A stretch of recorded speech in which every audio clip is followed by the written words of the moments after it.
Good morning, good evening, good afternoon, wherever you are, whatever you're doing, and welcome to another episode of Post-Conference Presser for Anfield Index.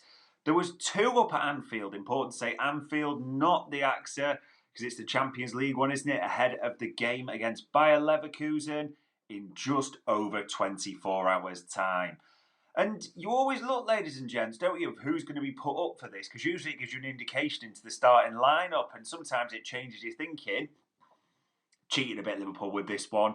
and Kelleher and Arne Slot were up doing their Q&As. And the thing about Kelleher doing a Q&A, you probably got a good idea of what he was asked, in all honesty. So there wasn't anything too riveting, I have to be honest. But it's worth exploring what he was asked and how he answered. So the first thing he was asked about the group, how they're feeling, etc. And the one thing I would say about Kelleher, he was kind of just nonchalant with the whole thing, very relaxed, comes across as a uber laid-back character, let's put it that way. So I do like Queeve. But what did he say in regards to this one? He said, the lads, or the group of lads, is in a good place at the moment.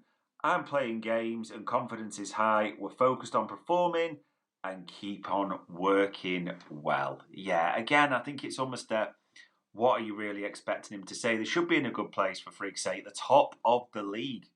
They're 2 points clear of Manchester City. They've only lost one game all season. They're perfect, 3 out of 3 in the Champions League. If confidence isn't high now, if the group aren't in a good place, and I would say more than anything, wouldn't it really be a bit crazy? So, yeah, nothing expected, or unexpected, I should say that. He was then asked the question he's always asked about his future, and I get why, because they've put him up a few times now. He's asked it to say, are you currently thinking about your future? And he said, I think at the moment, no. And he said it with a big smirk. My focus is on playing well. Thinking about it doesn't help. I need to be clear mentally, so that doesn't come into it. Again, there's things that are quite clear.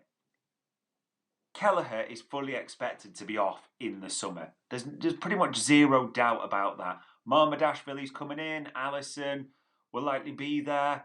And it's hard to imagine a scenario where Kelleher doesn't want to be a number one. I mean, let's be honest, he's the best number two by a country mile. Liverpool's goalkeeping options with Alisson, Kelleher and Yaros are absolutely ridiculous. Now, here's the thing we're seeing already. Kelleher would be a number one for 90% of the teams in the league. Yaros, even just from the bits I've seen, is probably an upgrade on most keepers in the Premier League. Like I said, the options, the quality and depth there is absolutely ridiculous. But Kelleher wanted to move this summer. Kelleher wants to be a number one. He said all this, it's nothing new. Kelleher will likely move on in the summer, but just for now, enjoy his number one status while Alisson's out, get the game time in, and obviously it helps him put himself in the shop window. It's a mutually beneficial scenario right now, isn't it? I don't really know what else anyone could say. And then he was also asked about, Xabi Alonso coming back to Anfield and, how he feels about that. He said, yeah, I remember watching him. He was a class player when he was here, so I have good memories of him. His passing range was outrageous, probably not too far off Queeves in a way as well. And I think the fans will give him a great reception, but the focus is on getting a result and making sure he doesn't go home happy, which he said with a big smirk. It's funny, the Alonso reception. I've seen mixed reviews, mixed reactions. People saying, oh, we'll get a great reception, a thunderous round of applause for what he did. And I don't know. This is not being disparaging of Xabi Alonso. This is a key man who helped us win the Champions League in 2005. No doubts about that. Scores the third goal, misses the penalties, tucks in the rebound against Milan. A good number of games for the club. An absolute club legend. I wouldn't go so far as that. He'll get a very, very warm reception because there's a class to Liverpool fans and the way we do things.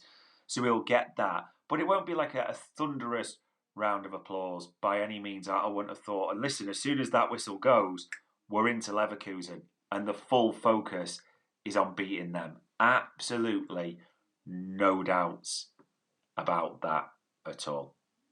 But we'll see. We'll see what happens there. So there's only a few questions for Queeve before the main man, Arne Slot, took the stage. And the first question he was asked was a happy answer.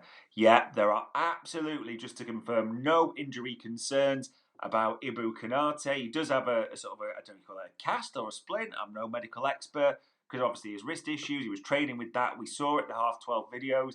But Slot did confirm he is fit. He is available for the Leverkusen game. But I also like to say, we'll have to see if we pick him now because Joe Gomez might have something to say about that. Who knows? But that was the good news.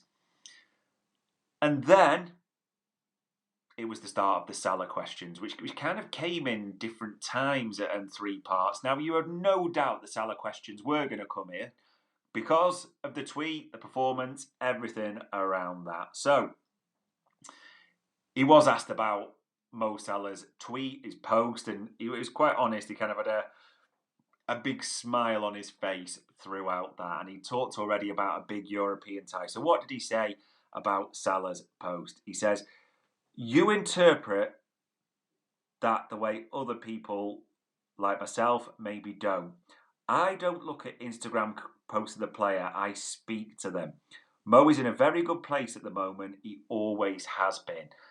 I'll talk to him behind closed doors, which maybe you don't have the option of. And there was a smile in the press room, but again, I can't imagine that, I might be wrong on this, Arne Slot really has that much interest in social media. I think you've already seen an obsessional personality, haven't you, in regards to the way he prepares, the way he talks about things, video analysis, even that interview the other day with Sander Vesterveld was great, just to reveal how he's in the sense of his obsessional nature with the game. His family aren't here as well, so he almost broke down the day. And actually, on a day off, sometimes it's a bit for him because he wants to get stuck into it and other things. So yeah, don't think he's going to be looking anytime soon for Instagram or Twitter or finding Mo Salah's post. But who knows? It kind of followed up a bit later as well and saying, is it a reference to his future? And that last line, isn't it? If this is the last time at Anfield, God, I feel dirty saying that. But what did he say on this? He said, a reference to the future, if it was, I should have spoken about that, but we have spoken only about Leverkusen because they deserve all of the attention. He is out of contract, and Virgil said something too, and you kept or interpreted that with Mo as well. This will continue, but let's hope we're talking about the performance. And he's right, because Virgil van Dijk said something, didn't he? And everyone pounced on that. So it's natural, these types of things. And until it's resolved one way or the other, the questions are going to keep coming. And to be fair, he bats them off beautifully. In essence, there's not really too many ways you can press him as well at the same time, isn't it? It's not him, it's going to be Richard Hughes. Some believe Michael Edwards will naturally be a part of that as well. We've heard Julian Ward's involved in the contract negotiations. So it's ultimately Arne Slot's boss and other people who, but it's not him that's directly having those conversations, isn't it? He's going to be talking about games, all those types of things. So there is no other real conduit, is there? There's just not. There's not, like we get Richard Hughes. He had a one-time press conference and that's it. Probably quite wise, to be honest, going forward. But yeah, we will just have to wait and see. And the final question it's worth, and again, it's a Mo Salah related one, was about, from Paul Gorse to the Echo, about his levels. And, were you seeing anything? And where this was leading to, because there's been talk, is it 2-3 years, the decline, is the length of the contract, etc., etc. So what did Arne Slot say? He said, there's no reason to think he is dropping in terms of level. It's not what you say, though, in terms of his numbers and when he's playing. I cannot tell you what the future holds. And there was a bit I've not gone into because he talked about Cristiano Ronaldo, but he did say about drop-off, there's just no way of knowing. And there isn't. Don't know why everyone's so surprised at that type of thing. I don't think they will be, personally. There's no way of knowing what Mo Salah's level will be in 3 years. But here's the thing. If in 3 years' time, Mo Salah is 75% of himself, sorry, call it 70, still our best attacker. If you look this season at the games he's got a goal contribution in, he's on 11. The next closest is Cody Gakpo on 5. And remember, there's 2 games where he's got doubles as well, hasn't he, in the Carabao. That's outrageous. 11 out of 15 games, he's got a goal contribution in. Our attack, our whole team is so reliant on him. I mean, like we said, if he's 70% of that, say that in that pure variation, basic maths, and he's got 7 games where there's been a goal contribution, that's still more than Gakpo or anyone else in the team. I'm struggling with all the different things about 3 years. It just doesn't work for me. Pay the man, get it done. That's how I see it. But that's another one that's just going to rumble on for another day. I have no doubt we'll be talking more about that. Let's see if there's more tweets to follow or something from Ramier.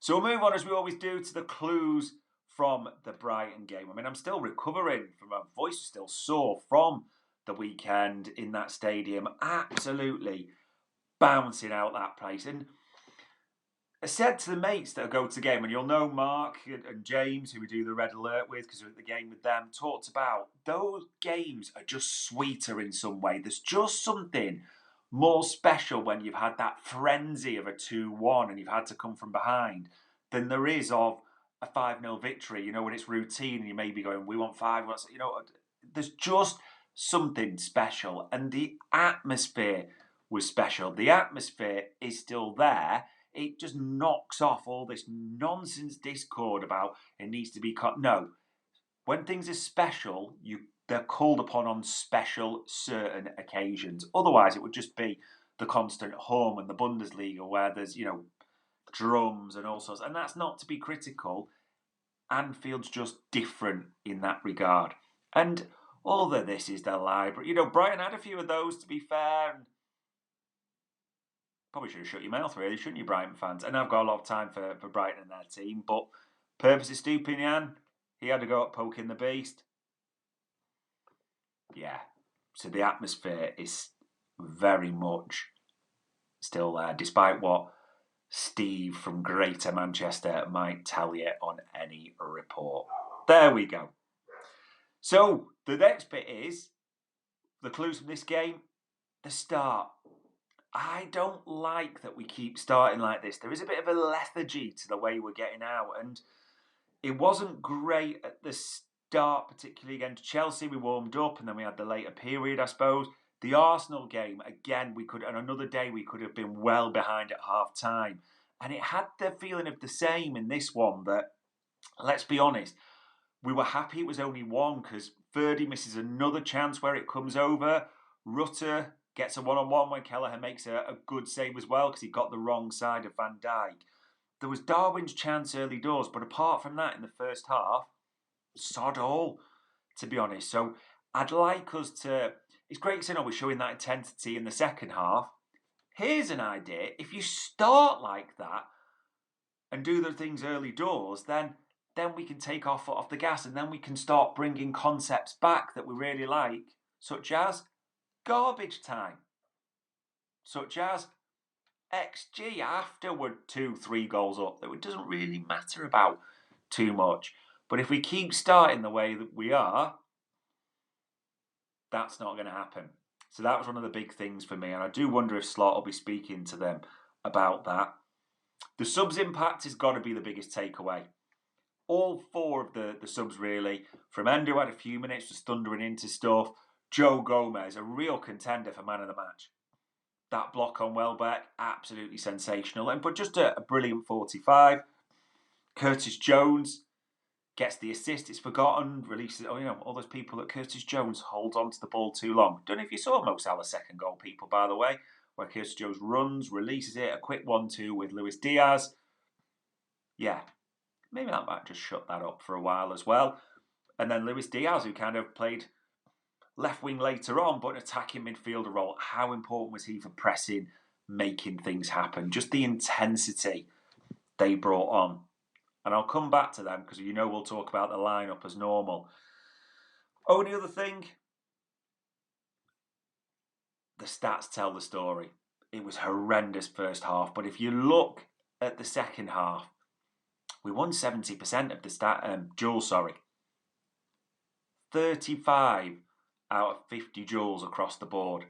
Just told its own story. We beat them in tackles, we beat them in interceptions. It just flipped the script. And Anfield plays a part in that, no two ways about it. But Slot said it so many times. If you have the intensity and you win your duels, the rest will follow.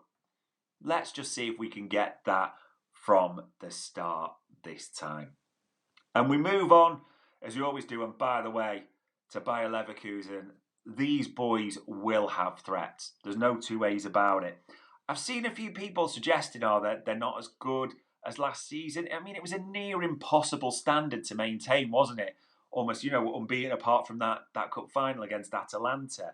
There's not been many changes, but look how good they've been already this season. So if you look at their Bundesliga, they've played 9, won 4, drawn 4, lost 1. So people are making a lot of that, and they've drawn a few games.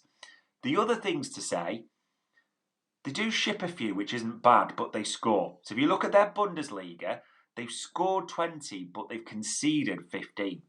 So they can be a bit porous, for want of a better phrase. That's a good phrase for a Monday night, isn't it? Porous. So yeah, so you'd be disappointed if we didn't get on the score sheet at least once, let's put it that way. So they score and they concede.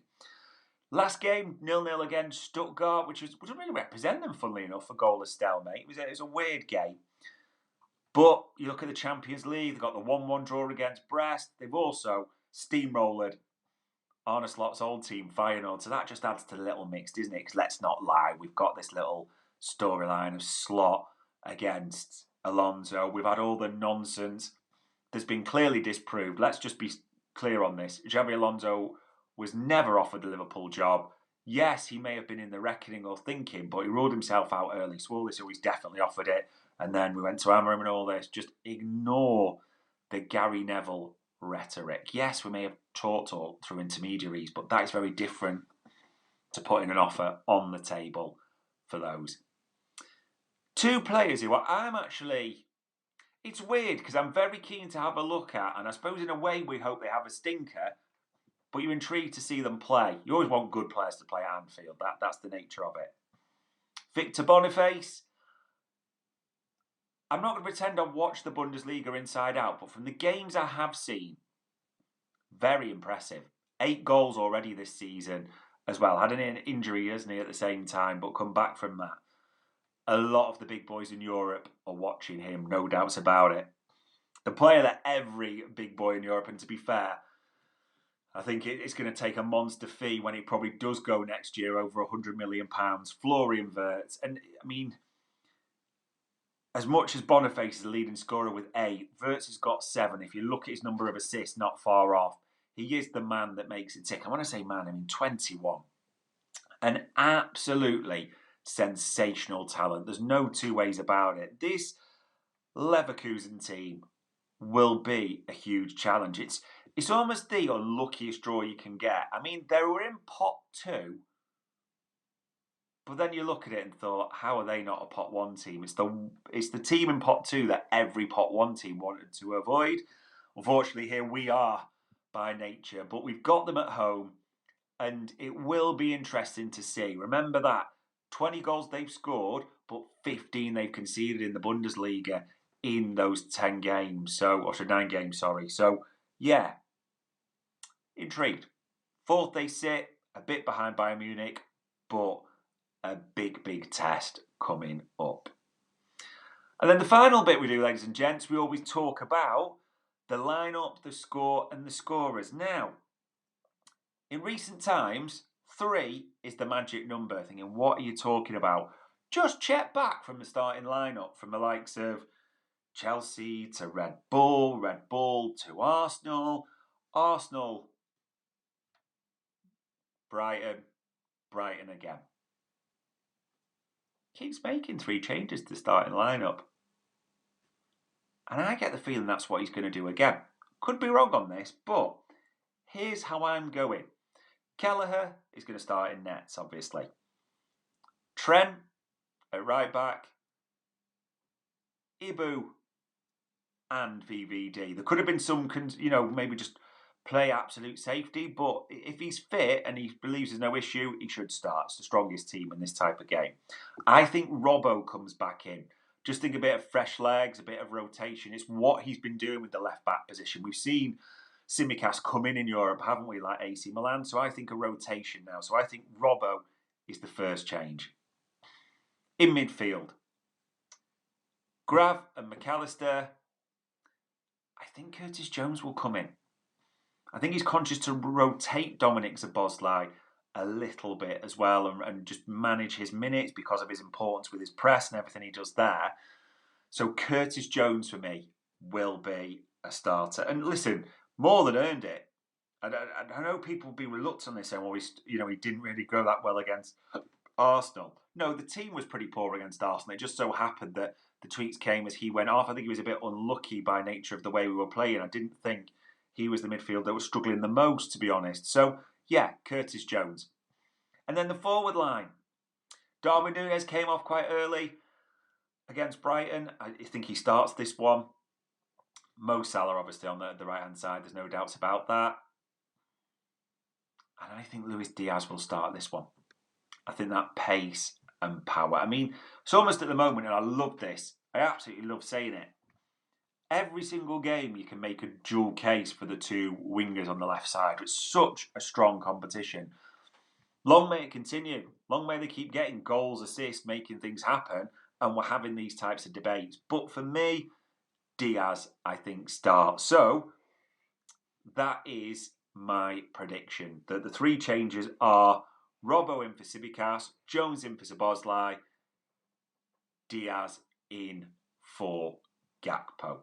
Could well be wrong. It wouldn't surprise me if he doesn't change, particularly at all. But yeah, just because it is quite close, that is what I'm thinking. Which leads to prediction for the score and scorer. It'd be great to get a clean sheet because those seem to have disappeared a bit at the moment, haven't they? Let's be honest. We haven't kept a clean sheet for a while now. And there's an argument, people say Leipzig, etc. But it was nice when we got into that routine. But we're not conceding much XG and many chances. 2-1. I think 2-1 for this one.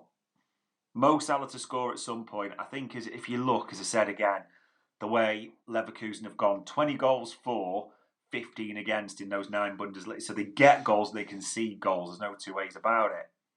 2-1, a Liverpool win, Mo Salah to score one of them. Would it surprise you if it's the winner, that postage stamp in the top corner?